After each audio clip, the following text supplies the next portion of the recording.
Bonsoir, bonsoir, bonsoir la famille Générale 5 étoiles. J'espère que vous allez bien. Likez, partagez la vidéo dans tous les groupes. Vous savez, depuis longtemps, nous vous parlons du non-paiement des salaires des enseignants contractuels. Ça fait des mois qu'on vous parle de ça. Et nous avons alerté le peuple de Guinée sur la situation économique de notre pays. Le CNRD aujourd'hui, c'est-à-dire, ils font des recettes, mais où l'argent doit aller, on ne voit pas. Ils ont fermé Bissigui. Donc, ils ont recommandé les travailleurs à ouvrir des comptes dans d'autres banques privées. Le mois passé, je vous ai parlé de ce même cas. Des fonctionnaires qui se sont vus leur salaire divisé par 2, sans justification. Et le mois là, depuis le 1er, imaginez, le mois saint de Ramadan, il y a des fonctionnaires guinéens qui ne sont pas encore payés, famille. Mais je me dis, le CNRD, vous, votre coup d'État, ça a servi à quoi? 11 ans du régime du président Alpha Condé. Les fonctionnaires étaient payés du 23 au 27. C'est-à-dire, billettage, à partir du 27, c'est fini. À partir du 23, les fonctionnaires, ils avaient leur salaire. Ça, c'était les qualités, voilà, de l'État guinéen. Mais depuis que vous êtes venus, d'abord, vous avez mis les gens à la retraite. Vous avez trouvé ça comme, ça c'est un développement. Mettre les gens à la retraite. Incapables de recruter les jeunes. Et ça continue. Ça continue. Combien de fonctionnaires guinéens qui ne sont pas payés depuis le 1er? La banque qu'on appelle Vista Guy. Combien de Guinéens au niveau de cette banque qui n'ont pas reçu leur argent? Combien de banques? Vous envoyez des courriers, vous dites, voilà, il faut payer les gens. Les banques ne peuvent plus payer. Vous avez pris combien d'argent avec les banques privées? Vous avez pris combien d'argent? Vous avez vu quand je vous expliquais ici la politique du CNRD, de pousser les gens à s'enrôler, paiement, virement bancaire. C'était pour ça. Ça dit c'est facile que les banques privées, voilà, de donner l'argent de crédit à l'État guinéen. Parce qu'ils savent, même si ça dure, l'État va rembourser. Que ce soit les bandits qui sont là aujourd'hui ou voilà, quelqu'un d'autre. Et aujourd'hui,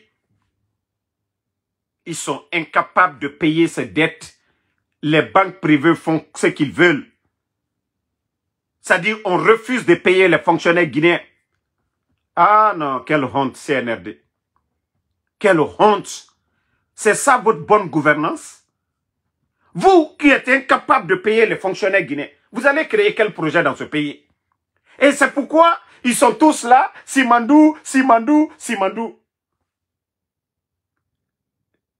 Ça veut dire que nos recettes là, avec le CNRD, pourtant il n'y avait pas Simandou. Le président Alpha Condé, eux, ils sont parvenus à faire beaucoup de choses. Famille, depuis le début du mois, je le dis, je répète encore, il y a beaucoup de fonctionnaires guinéens qui ont leur compte au niveau de Vista Bank, c'est-à-dire Vista Guy, parce qu'ils ont remplacé Bissigui. Donc ces gens, les gens n'osent même pas parler aujourd'hui ou manifester. Vous manifestez, voilà. C'est-à-dire, la Guinée est devenue, c'est-à-dire l'État, l'administration c'est devenu une entreprise privée de Mamadi Doumbouya et de ses amis. Tu revendiques ton salaire, boum, on te renvoie. Tu vas aller te plaindre où? Voici les Guinéens vivent dans la peur. C'est-à-dire les gens vont à l'école, demandent à travailler à la fonction publique. ils ont un boulot et on refuse de les payer. Parce que la mauvaise gestion du CNRD. Mais où va le pays? Où va la Guinée dans ces conditions? 11 ans du régime d'Alpha Condé. Nous n'avons jamais entendu. Montrez-moi des archives où il y a eu le retard dans le paiement, à plus forte raison, n'est pas payé. Nous avons plus de 15 000 enseignants contractuels. 10 mois de salaire non payé. Nous avons nos boursiers aujourd'hui. Combien de boursiers aujourd'hui? Les images, vous avez vu. Non mais franchement, ça fait pitié. Vous faites le coup d'État. Oh, bonne gouvernance. Et c'est ça votre bonne gouvernance? Vous pensez à toutes ces familles? Comment ces travailleurs-là vont se rendre au boulot? Le mois saint du Ramadan? Vous avez pensé à tout ça? Le CNRD. Vous ne voulez pas qu'on vous critique. Vous êtes allergique aux critiques. Mais démissionner, c'est mieux.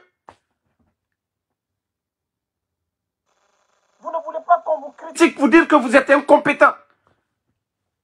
Vous pensez à ces familles-là, pendant que vous avez vos familles à l'étranger, pendant que vous avez des milliards dans vos comptes, pendant que vous créez des projets pour empocher l'argent. Vous ne voulez pas qu'on vous critique. Ah non, la Guinée, Baouri, c'est mieux de démissionner. C'est mieux de démissionner. Ce n'est pas une personne, deux personnes. Des milliers de personnes aujourd'hui, des fonctionnaires qui ne sont pas payés au niveau de la banque Vista Guy. Pourtant, c'est vous qui avez enlevé Bissigi. Et quand je vous dis chaque mois, l'État guinéen ne fait que endetter la Guinée à travers les banques privées. Parce qu'ils n'arrivent plus à faire de recettes. C'est facile pour les banques privées de crédit l'État. Mais même les banques sont fatiguées. Même les banques sont fatiguées aujourd'hui. Parce que ce ne sont pas de bons partenaires. Parce que ces gens-là ne peuvent pas payer. Au temps du président Alpha Condé, les banques payaient à partir du 23. Parce que il y avait la bonne gestion. Les banques ne doutaient pas. Je vous dis, à partir du 23, les banques commençaient à payer les fonctionnaires guinéens. 27 billettages. Tout était fini. Mais pourquoi le CNRD n'arrive pas à le faire? Et vous parlez de bonne gouvernance. C'est ça la bonne gouvernance? Quel espoir? C'est-à-dire, les Guinéens doivent comprendre ça. Si eux-mêmes, je vous ai parlé de la production de bauxite, 15 millions au temps du président Alpha Condé. Aujourd'hui, nous sommes à plus de 100 millions. Et ces gens-là sont incapables, avec tous ces revenus, ils ne peuvent pas payer les fonctionnaires guinéens. Ils ne peuvent pas créer de l'emploi, rien du tout dans le pays. Non, mais c'est dommage. Hein? C'est dommage pour notre pays.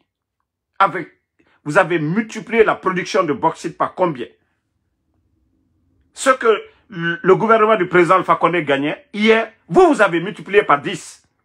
Mais malgré tout, on ne voit rien sur le terrain. Aucun changement. Et avec ça, vous voulez nous faire rêver avec le projet Simandou? Vous voulez nous faire rêver avec le projet Simandou pour aller où? Un programme qui a commencé sous le leadership du président Alpha Condé. Et nous avons vu les retombées. La route nationale. Les échangeurs à Conakry. Les voiries de Conakry. Nous avons vu ça. L'interconnexion, beaucoup de projets à travers le programme Simandou. Qu'à l'État, tous ces projets-là, ça fait partie du programme Simandou. Vous êtes en train de nous embrouiller Simandou, Simandou. Vous ne savez même pas c'est quoi. Simandou, Simandou, vous ne savez même pas. Ceux qui ont initié, où les Guinéens ont vu vraiment un grand changement. Vous êtes en train d'humilier ces gens-là en prison aujourd'hui. Ah non, c'est un air de Yako. Bon, je viens de voir l'écrit de Abdul Latif. Vous savez, quand on parle des journalistes aujourd'hui en Guinée, c'est eux, les Babila, le grand Lincoln. La liste, ça ne finit pas. Des bons journalistes, ceux qui sont là pour le peuple. Voici le poste d'Abdul Latif, je vais lire pour vous. Scandale à la société guinéenne de pétrole. Plus d'1 million de litres de carburant. Plus de 1 million de litres de carburant volés et impropre. Vol là, ça c'est petit encore. Le carburant est impropre. Voilà. Vendu aux consommateurs. C'est-à-dire le carburant volé, impropre et vendu aux consommateurs. C'est le titre. Maintenant, voici ce qu'il dit. Une affaire aux allures de scandale d'État secoue actuellement la société guinéenne de pétrole, SGP. Pas moins de 1,84 million de litres de carburant impropre à la consommation, soit l'équivalent de 22 milliards de francs guinéens, ont été détournés dans les conditions troubles. Plusieurs cadres de la société ainsi que d'autres responsables impliqués dans la gestion du carburant sont actuellement auditionnés par la gendarmerie. L'un d'eux a été placé en garde à vue depuis vendredi. L'affaire trouve son origine dans les incendies du dépôt de Coronti. Vous vous appelez l'explosion du dépôt de Coronti. Survenue en décembre 2023, à la suite du sinistre, une partie du carburant stocké, bien que non consumé par les flammes, avait été exposée à une chaleur extrême, entraînant son altération. Donc, les experts de Veritax, mandatés pour évaluer la quantité du carburant, avaient alors conclu à son caractère impropre à la consommation et recommandé sa destruction. Dans ce cadre, la société guinéenne de pétrole avait fait appel à la société prestataire ENACO pour procéder à l'élimination du carburant toxique. Mais au lieu d'être détruit, ce carburant a été détourné, puis réinjecté frauduleusement dans le circuit de distribution. L'enquête révèle un modus operandi bien rodé. Dans un premier temps, 4 citernes de 40 000 litres, chacune ont été chargées sous prétexte d'approvisionner une usine située à Dubreka, dont les besoins d'urgence en carburant auraient justifié cette opération. Mais au lieu de rejoindre l'usine, les camions ont été suivis par filature par les gendarmes chargés de la sécurité du site jusqu'à plusieurs stations de service de Kaloum, où ils ont été dépotés en toute discrétion. Vous avez entendu? Ce premier détournement n'était en réalité que la partie émergée de l'iceberg. Selon les enquêteurs, ce sont en tout 46 citernes de 40 000, soit plus de 1,84 million de litres qui ont été illégalement extraites du dépôt sous la supervision de cadres haut placés. L'affaire a pris une tournure encore plus dramatique avec la découverte, il y a quelques jours, de 4 corps au sein du dépôt de Coronti. Selon les premiers éléments de l'enquête, ces individus auraient perdu la vie lors d'une opération clandestine de vol de carburant. C'est ce drame qui a poussé les autorités à mener une enquête approfondie sur le vol de carburant. À ce stade, l'enquête menée tambour battant par la gendarmerie s'oriente vers une qualification criminelle des faits.